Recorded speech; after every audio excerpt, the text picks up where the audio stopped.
কি বললে এ বাবা কেউ আগে আগে চলে আসে। হ্যালো ফ্রেন্ড, আমি অনিতা দিদিভাই তোমাদের চলে এলাম আবারও একটা নতুন ভিডিও নিয়ে। তো দেখো আমরা বেরিয়ে গেছি স্কুলে, সকালবেলা থেকে কোনো ভিডিও নিইনি আমি, তারপরে স্কুল যাওয়ার সময় থেকে আমি ভিডিওটা নিলাম, যেহেতু আজকে মানার রেজাল্ট বেরোবে। তো আমি তো খুবই এক্সাইটেড আছি কি পাবে কি হবে না হবে, কিন্তু মানাও ভয়ে ভয়ে আছে যে মা বকবে আমাকে। তো এই যে স্কুলে চলে গেছে, আমি বকবো না, ওকে একটু ভয় দেখাই। যাই হোক, ও ভয় পেয়ে থাকলে ভালো করে পড়াশোনাটা করবে, আরও ভালো করে রেজাল্ট করার চিন্তা ভাবনা করবে। তবে প্রত্যেকবারই খুব ভালো রেজাল্ট করে, তার থেকেও মনে হচ্ছে এবারে খুব বেশি ভালো করেছে। আগের বারেও একটা পরীক্ষা ছিল, সেটাতেও খুব ভালো রেজাল্ট করেছে। আচ্ছা, তোমাদের একটা কথা বলি, আমার আন্টি যে সব জিনিস দিয়ে যায় আমাদেরকে, আমি দেখাই, তোমাদের হয়তো রাগ হয় না, খারাপ ভাবো না তো। দেখো আজকেও আন্টি কত জিনিস রেখে গেল, কচু, নারকেল, হচ্ছে কি কাঁঠাল, কত কাঁঠাল খাবো। এই দেখো মানা সেই বৈকালে এসছে, বৈকালবেলা থেকে এসে শুয়ে ঘুমিয়ে নিল, আবার শুয়ে শুয়ে খেলা করছে, টিউশনেও গেল না, কি করব আমি জানি না। এখন বলছি চলো ড্যান্স ক্লাস আছে, একটু আগে যাব, আজকে তো রেজাল্ট বেরিয়েছে, তোমার জন্য কিছু করি, তোমাকে কিছু খাওয়াবো, দিয়ে ড্যান্স ক্লাসে নিয়ে যাব।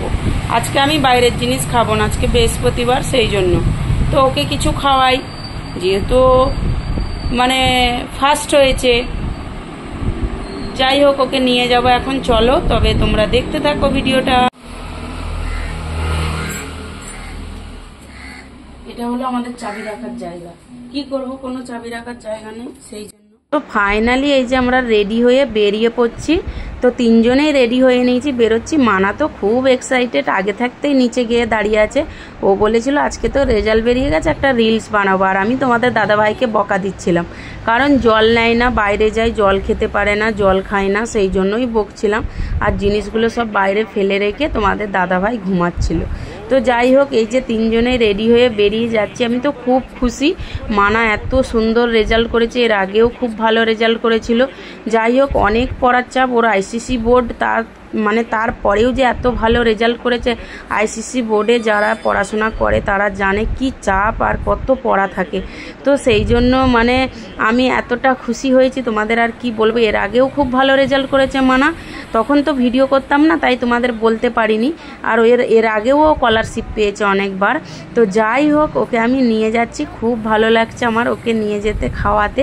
আমি নিজে থেকে খুব খুশি যে একজন বাঙালি মেয়ে হয়ে আজকে কেরালার এত ভিআইপি ছেলেরা পড়ে ওই স্কুলে, এত বড় লোকের ছেলে মেয়েরা পড়ে, কিন্তু সেখানে আমার মেয়েও পড়ে। তারা তাদের থেকেও যে আমার মেয়ে বেশি নাম্বার পেয়েছে, বেশি ভালো রেজাল্ট করেছে, এর থেকে খুশির আর কি হতে পারে বলো তো দেখি। আমার কাছে খুব খুশির। তো দেখো, তাদের বাড়িতে পড়াশোনা আছে, সবাই অনেক শিক্ষিত, তারা হাই পাই লোক, তাদের বাড়ির বাচ্চাকে দেখাশোনা ভালোভাবেই করতে পারে। আর আমরা কাজের মানুষ, আমি যেহেতু কাজে যাই, আমি তো সেইভাবে আমার মানাকে দেখতে পারি না, তারপরেও যে আমার মানা এত ভালো করে রেজাল্ট করেছে। তোমরা কি এখানে বুঝতে পেরেছো আমার মানার মুখটা বেজায় হয়ে আছে কেন? কারণ আমার মানা বলেছিল একটা 800 টাকা দাম চকলেটটার, সেটা কিনে দিতে, তো আমি কিনে দিতে পারিনি বলে মানার মুখটা ভার হয়ে গেছে, কারণ ওটা অনেক দাম ছিল। তো আজকে আমার কাছে টাকা ছিল না, খুব কম ছিল, সেই জন্য আমি ওকে কিনে দিতে পারিনি। আমি বললাম পেটে খাও, এই ঠান্ডা জুস, স্যালাড ট্যালাড আছে, অনেক কিছু আছে, সেইগুলো খাও মানা, ভালো ভালো জিনিস, চকলেট অত খায় না। তো ওর জন্যই রাগ হয়েছিল। দেখো মুখটা কেমন করে আছে খালি। তো আজকে কিন্তু খাবার অর্ডার করেছি মানার পছন্দে, আমি কিন্তু ওর খাবার ওর পছন্দেই অর্ডার করতে বলি।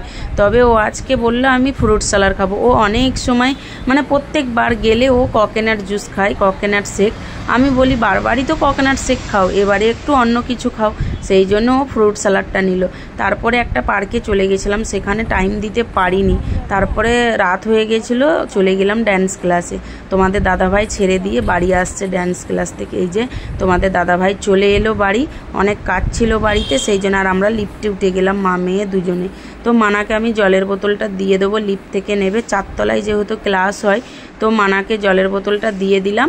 ও কিন্তু আসার সময় জলের বোতলটা ভুলে আসে প্রত্যেকবারই, তেমন আজকেও জলের বোতলটা ভুলে এসেছিল। তারপরে ফাইনালি আমি বাড়ি চলে এলাম, তার আগে কোনো ভিডিও নিইনি। তো আমার ভালো লাগছিল না, খুব শরীর খারাপ করছিল, কাজ করে শরীর ততটা ভালো থাকে না। তো ভিডিওটা এই অবধি ছিল, টাটা।